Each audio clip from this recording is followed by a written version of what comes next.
Randy Stair walked into his job one night with his shotgun, locked the doors behind him, and never planned to leave alive. He was 24 years old, a YouTuber, an animator, a loner. What the world didn't know until it was too late was that Randy had been building toward this moment for years, online, in journals, in plain sight, and all of it was real. This is a true story of how a digital fantasy became a real-life massacre. Randy Stair seemed like the quiet guy you barely noticed at work. He stocked shelves on the overnight shift at Ways Markets in Eaton Township, Pennsylvania.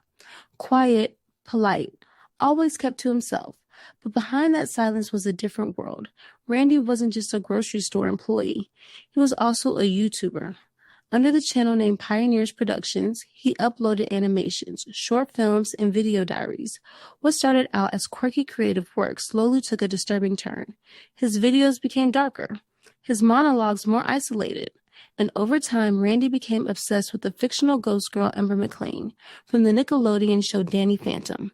He believed she was real, that she was guiding him, that he belonged with her in the afterlife. Randy wrote in his journal, "This world isn't real. The ghost dimension is. I was born in the wrong place." In 2016, Randy created Ember's Ghost Squad, a twisted fantasy universe where he and other ghost girls would live together after death. He made dozens of videos. Some were animated clips with Ember and other characters. Others were dark, surreal ramblings about death, depression, and crossing over to the other side. But what disturbed viewers the most were the signs, the threats, the buildup. In one of his final uploads, he hinted at his plan. "You'll all see the masterpiece I've been working on soon." No one realized that masterpiece would be a mass murder. Randy wasn't just ranting on YouTube. He was documenting everything. He left behind a 189-page manifesto titled The Journal of a Killer. He posted it online just hours before the attack. Inside, he laid out his full plan minute by minute. The weapons he'd bring, the people he'd kill, the moment he'd pull the trigger on himself. He also detailed his beliefs that after he died, he'd join Ember and his cartoon characters in the ghost world. To him, this wasn't murder, it was a cosmic transformation.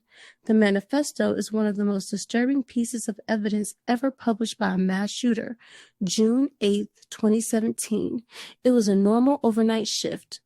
Randy showed up like usual, clocked in, and started working. Around 12:10 a.m., he moved empty boxes to block the store's entrances. He disabled an emergency exit. Then he pulled 2 shotguns out of a duffel bag and opened fire. He killed 3 of his co-workers, Terry Sterling, 63, Victoria Brong, 26, and Brian Hayes, 47. Another co-worker managed to escape and call police. But by the time authorities arrived, it was already over. Randy had taken his own life with a shotgun blast to the head. He left behind cameras rolling, documents online, and a scene that shocked even the most experienced investigators. In the aftermath, people searched for answers. Why didn't anyone stop him? Why weren't the signs caught? His YouTube channel was filled with red flags, violent sketches, obsession with death, threats of violence, and repeated messages about crossing over. But no one reported them. Because to most viewers, he just looked like another edgy internet kid. In truth, Randy had spent years planning this, and he wanted the world to see it. In a final message, he wrote, "This is my gift to you. Watch it all unfold." Randy Stair wasn't just a killer, he was a symptom of untreated mental illness, of internet isolation, of digital fantasy bleeding into the real world. His obsession with becoming a cartoon ghost led him to destroy real lives. And the most chilling part, he didn't hide it. He uploaded it. Today, his videos are mostly scrubbed from the internet. His channel is gone, but fragments still float around on forums and archives. We remember Randy not for the delusion, but for the horror that delusion caused. And we remember the victims, Terry, Victoria, and Brian, who were just trying to get through another shift. The internet can be a mirror, or it can be a mask. In Randy's case, it was both. If you or someone you know is showing signs of deep isolation, obsession, or suicidal ideation, say something. Lives depend on it. This was the true story of Randy Stair, the YouTuber who killed to become a ghost. This case still haunts the internet. But what do you think drove Randy Stair over the edge? Was it untreated mental illness, the echo chamber of online isolation, or something darker? Drop your thoughts in the comments.